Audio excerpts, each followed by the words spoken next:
대해서 공부했고요.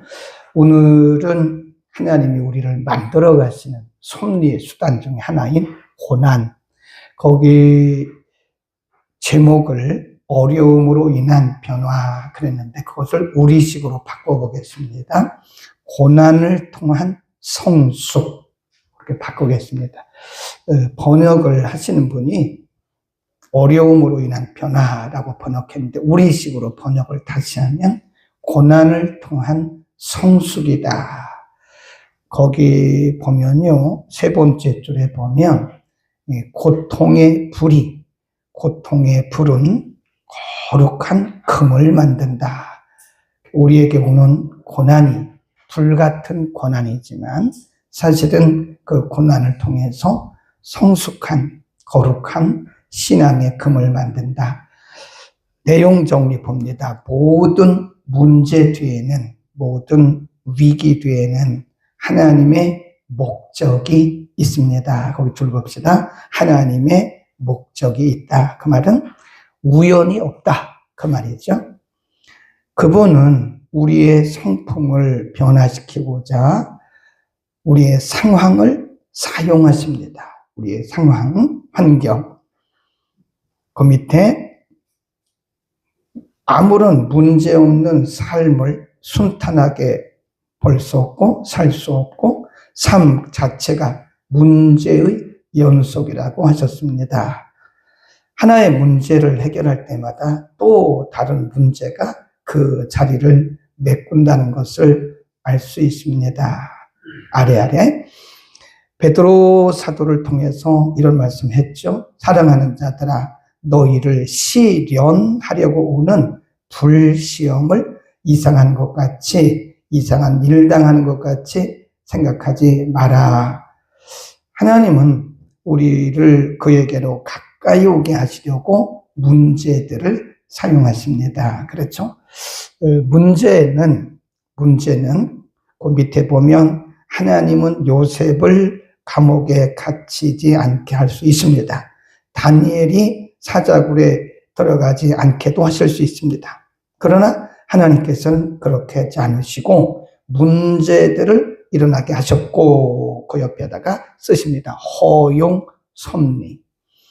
하나님께서 우리 인생을 이끌어 가시는 그 과정을 뭐라고 그랬죠? 섭리라고 합니다. 신학적인 용어로. 그러니까 하나님이 우리의 인생을 계획을 해 놓으셨잖아요. 계획. 그리고 그 계획을 하나님께서 이렇게 풀어 나가시는 거예요. 계획대로. 그러니까 우리 인생 여정 가운데 우연히 일어나는 일은 하나도 없습니다. 만일 우리가 우연을 믿는다면 그걸 필연으로 바꿔야 돼요. 하나님이 우리 인생 여정에 대한 것을 계획하시고 계획대로 풀어나가신 그 과정을 섭리라고 해요. 섭리. 하나님께서 우리 인생을 섭리해 가신 과정에 어떤 것도 그냥 의미 없이 목적 없이 일어나는 것은 없다. 하나님이 능력이 없으셔서 요셉을 그렇게 13년 동안이나 억울한 일 당하고 형제들에게 팔리고 그런 건 아니라는 거죠. 다니엘이 사자굴에 갇히고 또 사람들에게 고통을 당하고 그런 것들이 하나님이 능력이 없어서 그런 건 아니라는 거죠. 제가 늘 말씀드리지만 우리의 신앙 중에 유용한 신앙이 뭐냐면 이분법적 신앙이에요. 이분법적. 내가 기도하면 아무런 문제가 없고 내가 믿음이 좋으면 아무런 문제가 없고, 그러니까 이걸 뒤집어 말하면 우리에게 어떤 위기나 고난이나 질병이나 위기가 온 것은 내가 믿음이 부족해서 그렇다. 이건 이분법적 신앙이에요. 하나님의 섭리는 이거를 훨씬 뛰어넘어요. 그럼에도 불구하고 다니엘이 믿음대로 살았음에도 불구하고 문제가 왔어요. 요셉이 하나님 중심으로 살았음에도 불구하고 하나님은 그를 억울하게 감옥에 갇히게 하신 거예요. 그것은 하나님의 목적이 그를 끌고 가고 있는 거죠. 그러니까 우리는 우리 가운데 일어나는 모든 일들이 하나님의 섭리의 수단이다. 그리고 우리가 가지고 있는 그 틀을 깨야 됩니다. 우리는 이분법적인 생각을 가지고 있는 거예요. 우리가 무슨 큰 은혜를 받고 어떤 복을 받으면 내가 기도를 많이 해서 그렇다. 그거 아니라니까요. 그럴 수도 있지만 그런 차원에서 훨씬 넘어야 돼. 네. 제가 어제 또 어떤 분에게 필리핀에 있는 선교사님에게 전화를 받았는데 갑자기 아파서 병원에 가보니까 전립선 암이라고. 전립선 암. 그러면 우리가 생각할 때 이분 그럼 믿음이 없어서 그렇구나. 무슨 죄를 지어서 그렇구나. 이 사람은 기도를 안 해서 그렇구나. 라고 하는 그런 이분법적인 사고를 가지고 보면 이건 답이 없어요. 계속 죄책감에 시달려야 되고 그리고 패배감에 시달려야 되는 거죠. 근데 하나님은 그런 차원이 아니라는 거예요. 그보다 훨씬 높은 차원에서 그럼에도 불구하고 하나님은 그 일을 통해서 하나님의 일을 이뤄 나가신다는 거죠. 아멘. 그 말씀입니다. 허용섭니다. 그런 뜻입니다. 그 뒤에 또 읽겠습니다. 하나님의 주권 속에, 거기 줄 보세요. 하나님의 주권 속에 모든 것을 통제하고 계시기 때문에 뜻밖의 사건들을 우리를 위한 하나님의 계획입니다. 그렇습니다. 자, 로마서 8장 28절 29절이 우리에게 있어서 가장 많이 인용되어지고 우리의 평생에 우리가 믿고 나아갈 말씀인데요. 이 부분을 한번 더 구체적으로 한번 설명을 합니다. 우리가 알거니와, 이 말은 하나님이 우리를 통치하시고 우리를 사랑하신다는 진리의 바탕을 둔 것이다. 괄호하고 하나님의 절대 통치라고 써놓으세요. 여러분, 우리가 하나님의 절대 통치를 우리가 믿는다면 우리는 흔들리지 않을 수 있습니다. 근데 만일 우리가 이분법적인 그런 신앙을 가지면요, 사정없이 흔들려요.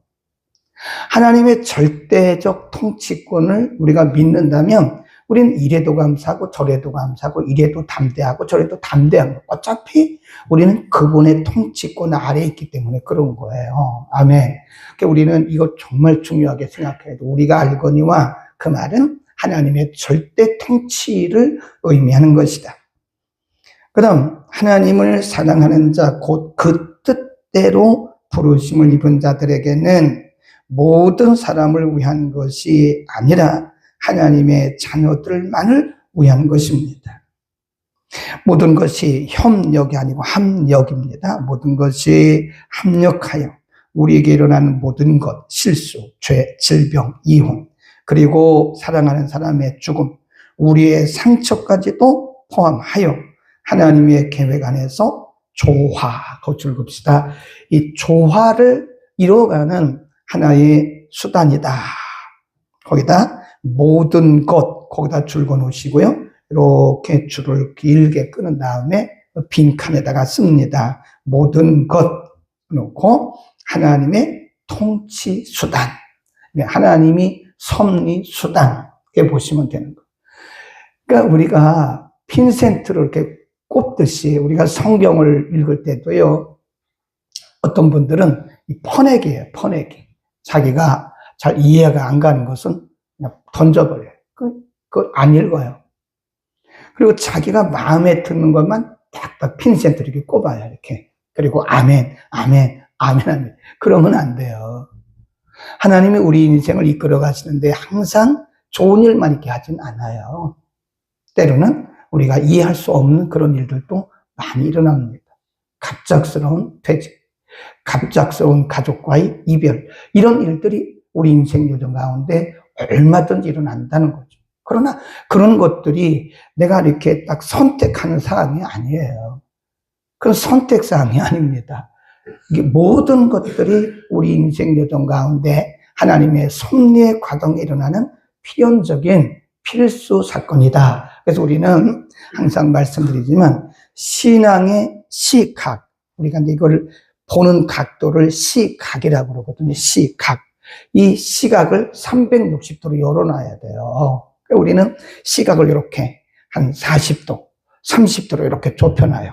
그리고 내 마음에 드는 것은 다 하나님의 은혜고 하나님의 축복이고 이 내 시각 안에 들어오지 않는 것은 하나님의 은혜가 아니라고 생각하는 아주 이분법적이고 너무 낮은 그런 신앙관을 가지면 힘들어요. 우리 인생이 굉장히 힘듭니다. 그럼에도 불구하고 우리가 담대할 수 있는 것은 우리의 시각을 넓게 열고 모든 것이 그분의 통치권 안에 있다고 하는 사실을 믿어야 된다. 그런 얘기죠. 그 다음에 선을 이루느니라. 하나님은 악에서 선을 이끌어내시는 분이십니다. 멋있죠?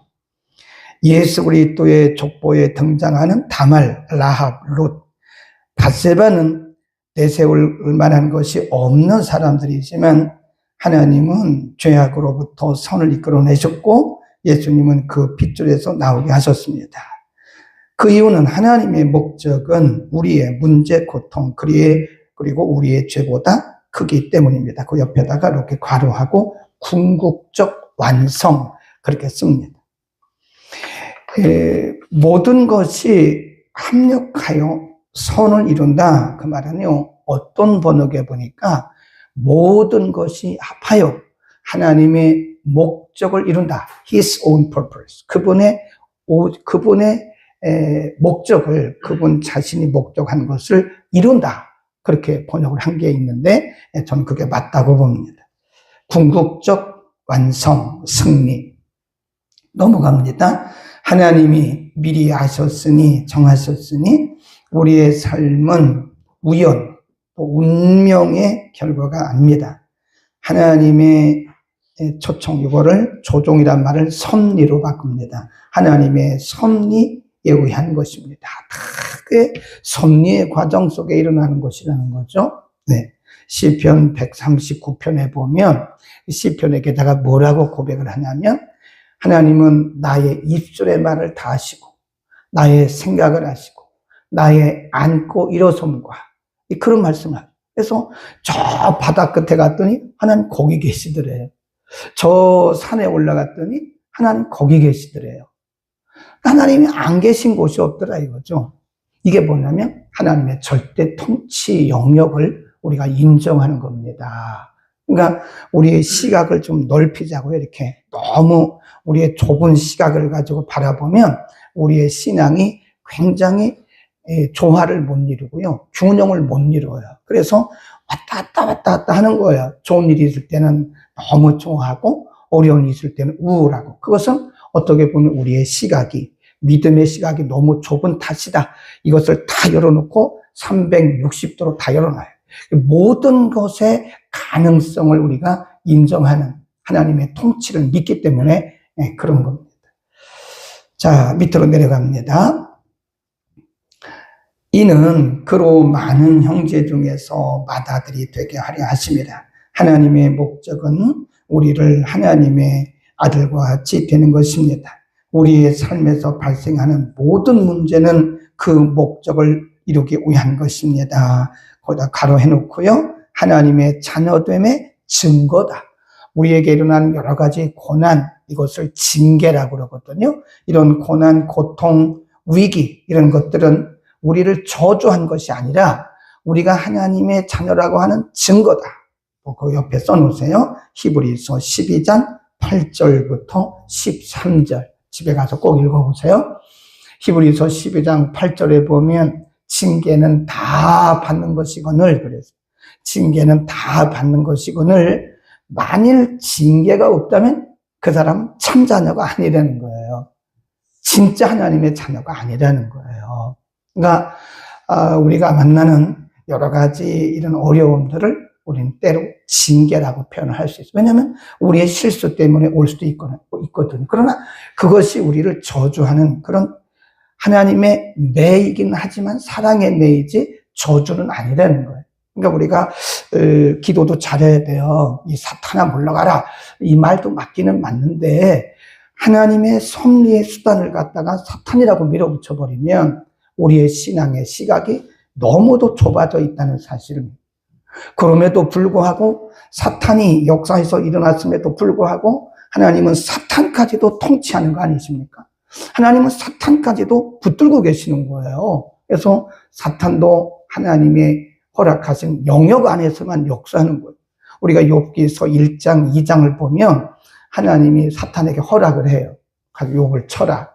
욥이 물어봐요. 가서 칠까요? 그래, 쳐. 하나님이 허락하니까 가는 거죠. 하나님 뭐라 그러냐면 그러나 생명은 건들지 마. 그러잖아요. 하나님이 허락하신 한도 내에서는 사탄도 역사하는 거예요. 그러니까 사탄을 너무 극대화하지 말라는 거죠. 가끔 보면 무슨 문제를 만나면 사탄이라고 말하는 분들이 있는데 그분들의 신앙을 조금 더 성숙하기를 바라고요. 시각을 좀 넓히시라고요. 모든 것을 그렇게만 보지 말고 넓게 보라. 그 얘기입니다. 그 다음, 그리스도와 같은 인격 쌓기. 우리는 보석 같아서 역경이라는 망치, 참 멋있게 표현을 했어요. 역경이라는 망치와 끌로 다듬어 갑니다. 우리의 모난 성품이 망치와 끌로 다듬어지지 않으면 하나님께서는 해머, 망치는 작은 쇠망치를 말하고 해머는 큰 쇠망치를 말하거든요. 근데 이 번역을 그리고 아주 표현을 잘한 것 같아요. 고집이 더 세면 뭘 사용하시면 돼요? 드릴 드락 들어가지고 우리의 고집을 꺾는 거예요. 그럼 맞다고 생각을 합니다. 우리가 죄성을 가지고 태어났기 때문에 우리에게는요 모난 부분들이 굉장히 많아요. 인격적으로도 그렇고 신앙적으로도 그렇고 우리의 성품적으로 모난 부분이 굉장히 많습니다. 우리는 모난 돌멩이 같은 사람들이에요. 그런데 말씀을 통해서 우리를 다듬어 가시고요.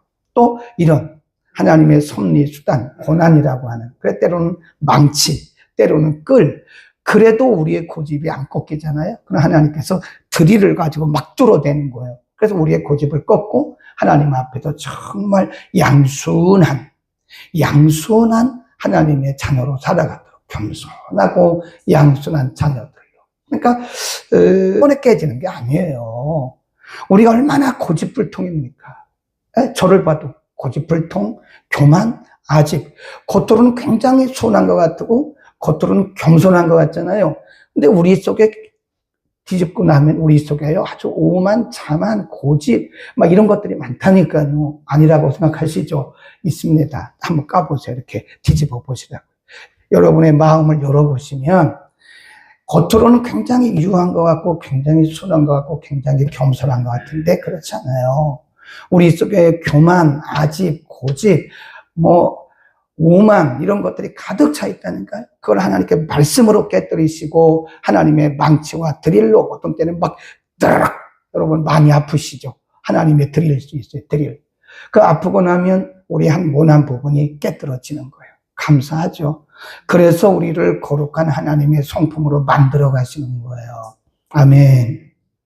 그 다음 밑에 봅니다. 예수님처럼 문제에 대처하기. 하나님의 계획은 항상, 거기 줄 봅시다. 하나님의 계획은 항상 선하십니다. 항상. 실수가 없으세요. 나 여호와가 말하노라. 예레미야 29장 11절인데요. 나 여호와가 말하노라. 너희를 향한 나의 생각은 재앙이 아니라 곧 평안이요 너의 장래에 소망을 주려 함이라. 요셉은 이런 표현을 했습니다. 창세기 50장에서 당신들은 나를 해하려 하였으나 하나님은 그것을 뭘로 바꾸셨대요? 선으로 바꾸신다니까요. 그래서 하나님의 뜻은 항상 선하세요. 지금 우리의 관점으로 볼 때 그것이 고난이고 고통이고 위기고 부끄럽고 자존심 상하는 거지만 하나님 그 과정들을 통해서 이 모든 것들을 다 선으로 결국은 선으로 바꾸세요. 그래서 우리가 그걸 뭐라고 하냐면 궁극적 선이라고 해요. 궁극적으로는 다 하나님 우리를 의롭게 하고 우리를 이롭게 하는 것이지 우리를 손해나게 하신 것은 하나도 없습니다. 그러니까 안심하셔야 돼요. 네. 우리가 469장 조그맣게 들었잖아요. 평화 하늘 위에서 내려오네. 그건 세상이 주는 평화가 아닙니다. 이 시대 사람들이 얼마나 불안에 떨고 있는지 아십니까?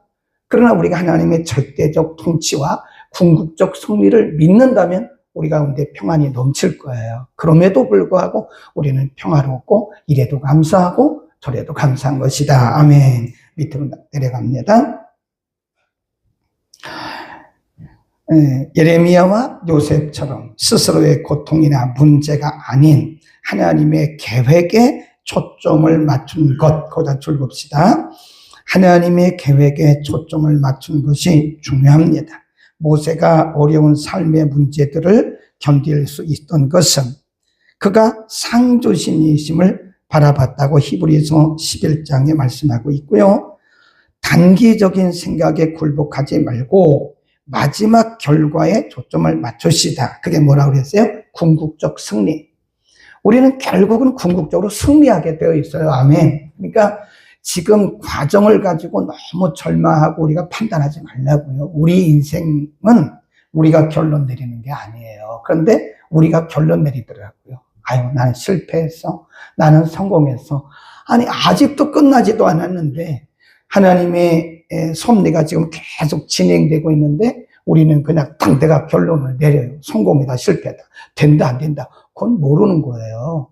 하나님의 역사는 끝까지 가봐야 돼요. 왜 그렇죠? 하나님의 궁극적 승리, 궁극적 목적이 있기 때문에 그런 거예요. 아멘. 그러므로 우리는 항상 기뻐할 수가 있는 겁니다. 그리고 범사에 감사할 수가 있는 겁니다. 그 밑에 보면 그런 말씀이 있어요.